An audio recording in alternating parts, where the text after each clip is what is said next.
Parte I. Paradigmas y espejo social. ¿Cuántos de ustedes han estado en la Casa de los Espejos de alguna feria? ¿Qué tal si esa fuera la única fuente de información que tuvieran sobre su cuerpo? Alguna absurda caricatura. Por ejemplo, yo una vez me vi sin cabello. ¿No es absurdo? La mayoría de los mapas de la gente son una función del espejo social. Viven fuera del espejo social y de su memoria. Una mamá me dijo el otro día, no puedo entender a mi hija. De repente ya tiene 17 años y es como si fuera otra persona.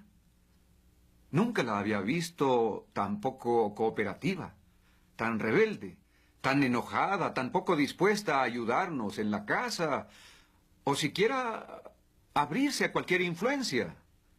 ¿Qué está sucediendo en el mapa o el paradigma de su cabeza? ¿Y qué se hace con ese mapa? ¿Se actúa de acuerdo a él? En la cabeza creamos una imagen de cierta persona. Es el mapa que tenemos de ella.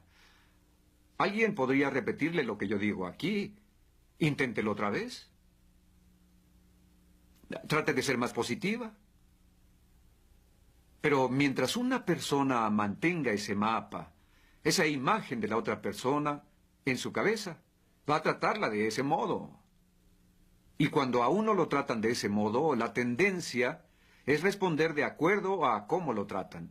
Esto se llama la profecía que se autorrealiza. La gente responde al espejo social que la rodea. Entonces le dije a esta mamá, note cómo ve usted a su hija. Bueno, no es como yo la veo, es la forma en que ella es.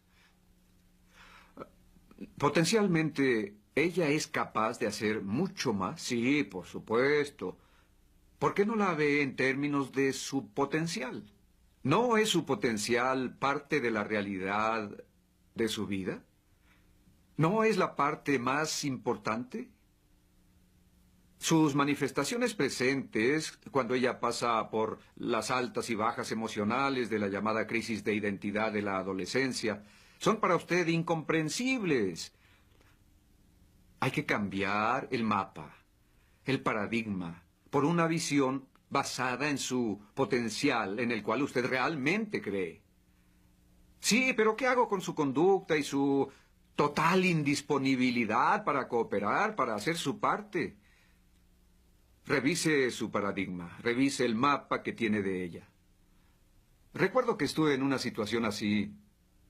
Uno de mis hijos adolescentes, justo antes de entrar a la secundaria, se volvió problemático.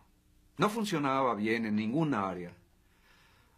Atléticamente, la gente se moría de risa al ver cómo daba el batazo antes de que le lanzaran la pelota. Académicamente, no es que le fuera mal en los exámenes, no podía ni siquiera empezarlos.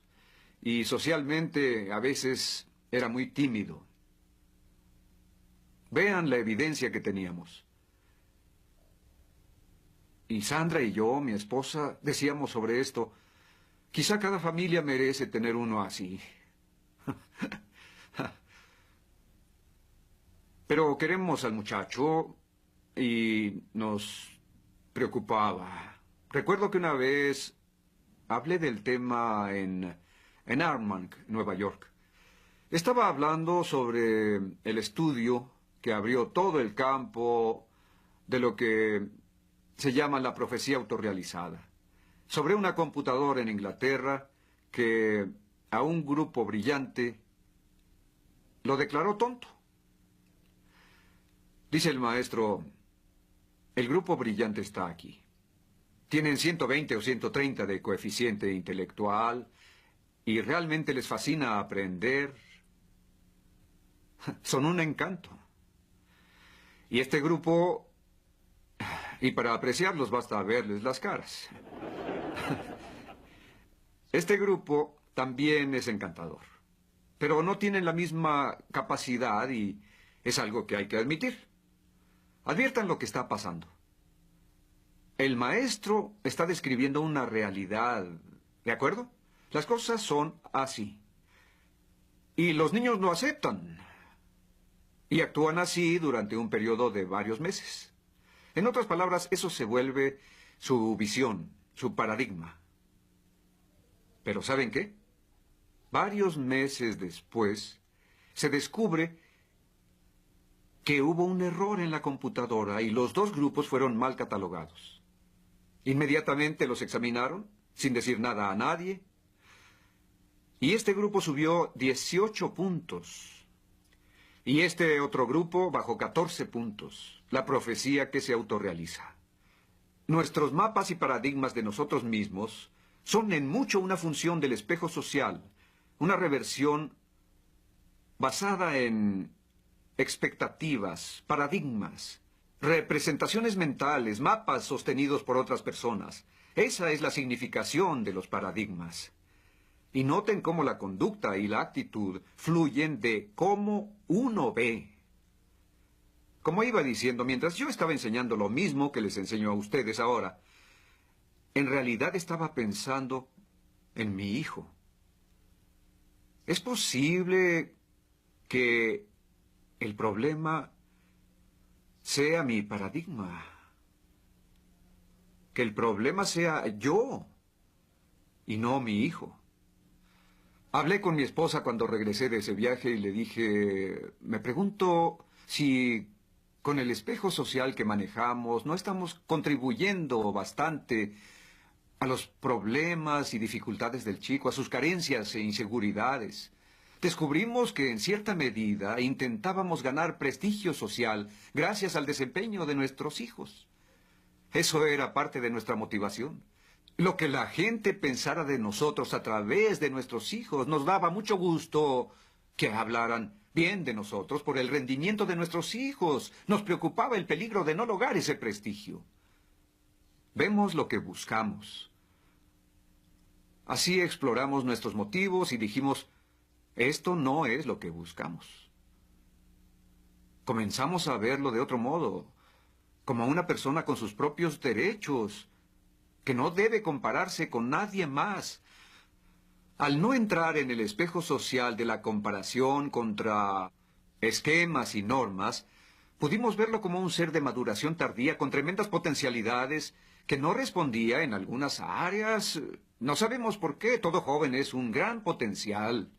Y estábamos tratando de ponerle etiquetas. ¿Ven a qué me refiero con que la tendencia es proyectar nuestras propias experiencias como en una película casera? Proyectar en otra persona y etiquetar, pero nunca exploramos nuestros propios motivos, nunca nos volvemos reflexivos e introspectivos. Las cosas iban bien con los demás niños, pero de repente algo nos sacó de nuestro procedimiento operativo estándar y no sirvió de nada que quisiéramos motivarlo con recetas fáciles como vamos, piensa positivamente, o no le quites la vista a la pelota cuando se aproxime. Atención, ahora tú bateas. Está bien, hijo, no te preocupes por eso. Olvídalo, todos cometen errores, está bien, no hay problema. Y cuando hablábamos a solas, ¡ay! Tenemos un gran problema. Duplicidad, falta de principios, como si él no tuviera ningún mérito propio. Fue la parte más difícil de la terapia, tratar con uno mismo, explorar nuestros propios paradigmas, liberarlos. Pero cuando tratas de tener a la gente, de poseerla, de ser su dueño, y que su desempeño se refleje en tu reputación, tu estructura básica de motivación condiciona tu paradigma sobre esa persona. Y la verás a través del marco de referencia de tu espejo social, y entras en la profecía que se autorrealiza. Esperemos que nuestra humildad nos despierte el interés y la disponibilidad para analizar nuestras ideas sobre la vida y cuestionarlas. Particularmente cuando se trata de nuestros propios mapas, los de nuestros seres queridos, de nuestros jefes, de nuestros asociados, de personas cercanas. Y así, con toda humildad, decir a otras personas cómo lo ven. ¿Cuál es su punto de vista? ¿Cuál es su perspectiva? ¿Cuál es su marco de referencia? ¿Cuál es su opinión? Y constantemente adquirir un sentido más claro de cómo son las cosas, logrando un paradigma mejor y mejor.